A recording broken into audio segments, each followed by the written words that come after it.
वडोदरा हो, अहमदाबाद हो या फिर गुजरात का कोई भी शहर, आजकल स्कूल के बाहर लगे बोर्ड देखकर ऐसा लगता है मानो बच्चा एडमिशन लेने नहीं सीधे विदेश पढ़ने जा रहा हो। कहीं इंटरनेशनल स्कूल, कहीं ग्लोबल एकेडमी तो कहीं वर्ल्ड स्कूल के बड़े बड़े बोर्ड लगे हैं। लेकिन सवाल यह है कि क्या नाम में इंटरनेशनल लिख देने से स्कूल सच में इंटरनेशनल हो जाता है? गुजरात में शिक्षा के नाम पर एक ऐसा खेल सामने आया है जिसने हजारों पेरेंट्स को सोचने पर मजबूर कर दिया है। राज्य में केवल 33 स्कूल ऐसे हैं जिन्हें वास्तव में IB यानी इंटरनेशनल बैकलॉरेट या कैम्ब्रिज बोर्ड की मान्यता प्राप्त है। लेकिन हैरानी की बात यह है कि पूरे गुजरात में 753 स्कूल अपने नाम के साथ इंटरनेशनल शब्द का इस्तेमाल कर रहे हैं। यानी असली इंटरनेशनल स्कूल 33 और नाम वाले इंटरनेशनल स्कूल 753। अब इसे शिक्षा का विकास कहें या फिर ब्रांडिंग का कमाल, ये फैसला आपको करना है।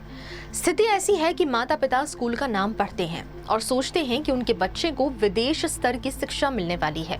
बड़े बड़े ब्रोशर, चमकदार कैंपस, एयर कंडीशन क्लासरूम्स और अंग्रेजी में बोलते काउंसलर देखकर उन्हें लगता है कि उनका बच्चा अब सीधे हार्वर्ड की राह पर निकल पड़ा है। लेकिन जब बोर्ड की वास्तविक जानकारी सामने आती है तो पता चलता है कि स्कूल गुजरात बोर्ड CBSE या ICSE से संबंधित है, IB या कैम्ब्रिज से नहीं। आंकड़ों पर नजर डालें तो इन 753 स्कूलों में से 599 स्कूल गुजरात बोर्ड के हैं, 143 CBSE बोर्ड के हैं और 11 ICSE बोर्ड के हैं। लेकिन नाम ऐसा कि सुनने वाला समझे कि बच्चा लंदन या स्विट्जरलैंड के किसी संस्थान में पढ़ रहा है। अब जरा फीस की बात भी कर लेते हैं।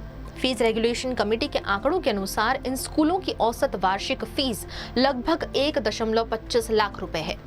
राज्य भर में ऐसे स्कूलों में 1.25 लाख से ज्यादा छात्र पढ़ते हैं।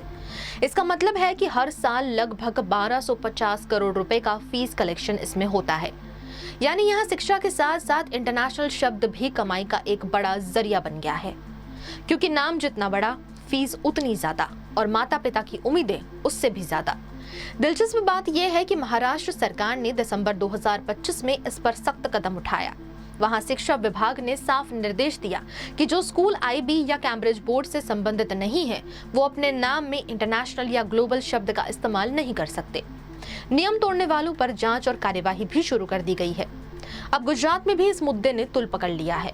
राज्य के शिक्षा मंत्री डॉक्टर प्रद्युमन वाजा ने कहा है कि यदि कोई स्कूल बिना मान्यता के खुद को इंटरनेशनल बोर्ड से जुड़ा दिखा रहा है तो उसकी जांच कर आवश्यक कानूनी कार्यवाही की जाएगी।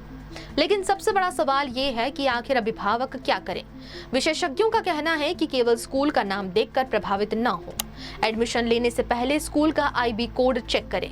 इंटरनेशनल बैकलॉरेट ऑर्गेनाइजेशन की आधिकारिक डायरेक्टरी में स्कूल का नाम देखें।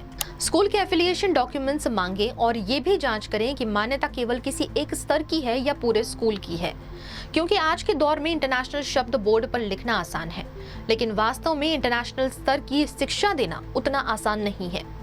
तो अगली बार जब आप किसी स्कूल के बाहर इंटरनेशनल, ग्लोबल या वर्ल्ड स्कूल लिखा देखें तो केवल नाम देखकर प्रभावित मत होइए। कहीं ऐसा ना हो कि विदेश जाने का सपना दिखाकर आपको सिर्फ एक महंगा एडमिशन फॉर्म थमा दिया जाए।